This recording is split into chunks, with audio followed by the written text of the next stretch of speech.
지난 2010년부터 2011년 사이에 주식시장에서 이른바 선수로 활동하던 이모 씨와 공모해서 도이치모터스 주가를 인위적으로 시세 조종한 혐의에 대해 내사를 진행했습니다. 이 과정에서 윤석열 총장의 부인 김건희 대표도 일명 전주로 참여해서 자신의 도이치모터스 주식과 현금 10억 원 등 이 씨에게 맡겼던 것으로 경찰 보고서에 기재되어 있었다고 뉴스타파는 보도했습니다.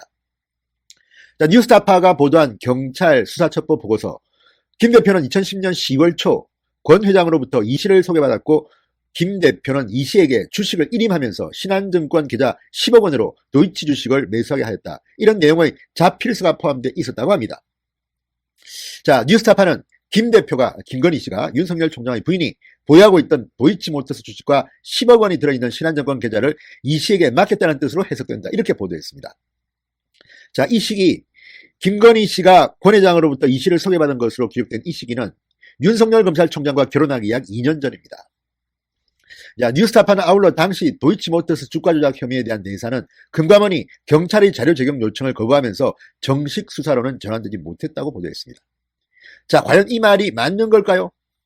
뉴스타파의 보도가 나오자 이 댓글이 2만 개가 넘어 달렸는데 다 그런 겁니다. 특검 가자, 어서 가자, 뉴스타파 특종인의 기레기들아, 이런 게 단독이다, 장모 마누라 전부 사기꾼이구만, 뭐 뿌린 대로 거두리라, 뉴스타파 파이팅, 윤석열이 얼마나 깨끗한지 조국처럼 압수수색 대적을 해봅시다 하면 쫙 나옵니다. 정경심, 조국 이야기하면서 함께 수사자.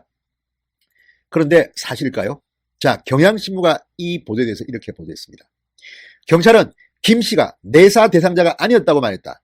검찰도 전혀 사실이 아니다라고 말했다. 자, 경찰청 관계자는 경향신문과의 통화에서 제보를 받아 권오수 회장에 대한 내사는 진행했지만 김건희 씨는 내사 대상이 아니고 접촉한 적도 없다. 김 씨는 제보 내용에 나온 여러 이름 중 하나다. 내사 대상인 권 회장 등의 혐의가 확인돼야 김 씨도 접촉해 볼 텐데 증거도 없고 제보자의 진술뿐이었다. 금감원의 자료를 요청했지만 협조를 받지 못했다. 이렇게 말했습니다. 자, 문제는 이겁니다. 윤석열 검찰총장이 지금 청와대 추미애 장관 각을 세우고 있습니다. 나름대로 정의로운 검찰의 길을 걷고 있습니다. 그러니까 2000년 뭐 이쯤이면, 2011년 이쯤이면 10년도 더 된 이야기 아닙니까? 그런데 이걸 굳이 꺼내서 윤석열 총장을 흠집내는, 그리고 이 시기는 윤석열 검찰총장이 김건희 씨와 결혼하기도 2년 전이었습니다. 이 문제 제가 기억할 때는 인사청문회 때도 나왔던 이야기 같습니다. 그렇지만 크게 문제되지 않고 지나갔습니다. 그런데 갑자기 특종이라고 이 기사가 뜨고 네이버에서는 크게 주목받지 못한 것 같은데 다음에서는 난리가 났습니다. 2만 개가 넘는 댓글이 달리고 문바들이여 흥분하라 뭐 이런 겁니까? 자, 좌파 성향의 지지자들 난리가 났습니다.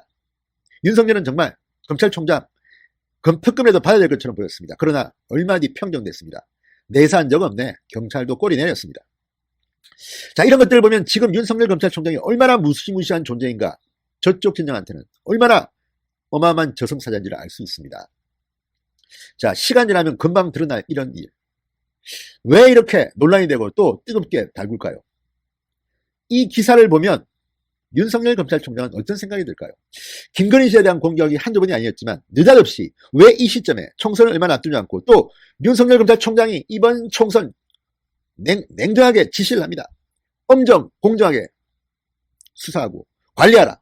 이런 시점에 윤석열을 흠집내려는 이런 기사가 갑자기 등장하고 환호하는 이 특정 지지자들. 자, 문바들로 보이는 이들의 이 열성, 뭐 그럴 수 있다고 저는 봅니다. 그만큼 지금 대한민국은 크게 갈라져 있습니다. 갈등을 겪고 있습니다. 그렇다 하더라도 김건희 씨가 이 사건 당시에 뭐 관련이 이름이 안 나온 건 아니겠죠. 그렇지만 10년이 지난 사건, 이미 공소시효도 지난 사건을 갑자기 내보내서 이렇게 환호하는 저들의 모습, 철량하니까 보입니다. 자, 오늘 이것을 정리한 사람은 또 있습니다. 누구겠습니까? 늘 필요할 때 나타나는 사람이 있죠. 진중권 씨입니다.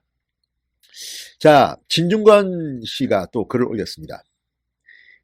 이 윤석열 총장의 부인이 주가 조작 혐의로 경찰의 내사를 받았다고 보도한 뉴스타파에 대해서 명백한 식품위생법 위반이라고 비난했습니다. 왜 식품위생법일까요? 이유가 있습니다. 자, 진중권 씨는 페이스북에 글을 방금 전 올려서 지난번에는 한겨레, 이번에는 뉴스타파가 윤석열 총장을 또다시 묻어버리려다 실패한 듯하다 이렇게 주장했습니다.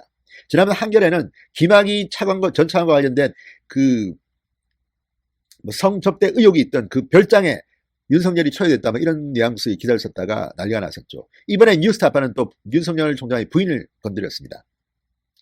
자, 진중권 씨는 이렇게 말합니다. 이거 청문회 때 내놨지만 영양가 없어 아무도 먹지 않아 그냥 물린 음식이다. 이를 다시 리사이클링 하는 것은 명백한 식품위생법 위반이다. 이렇게 비판했습니다. 발랄한 아이디어입니다. 이미 아무도 먹지 않았던 영양가 없는 이 음식을, 물린 음식을 다시 올린 것은 명백한 식품위생법 위반이다. 이렇게 말한 겁니다. 정말 우스운 것은 윤석열 총장이 김 씨와 결혼한 시점이 2012년이다. 그 전의 일로 엮으려고 한들 어디 제대로 엮이겠나. 자, 그러면서 문재인 대통령을 또 소환했습니다. 자, 김건희 씨, 윤석열 총장의 부인이 대표로 저입 중인 코바나 콘텐츠가 2014년 개최한 점핑 위드 러브 사진전에 문재인 대통령이 참여했던 사진을 게재하기도 했습니다. 자, 경찰도 부인하고 이런 사건인데 왜 이렇게 일부 특정 성향의 지지자들은 열을 올리는 걸까요? 무엇보다 윤석열 총장은 상당히 기분 나쁘겠습니다. 상당히 나이 차이가 납니다. 나이 어린 부인을 또다시 건드린다? 감히 건드려?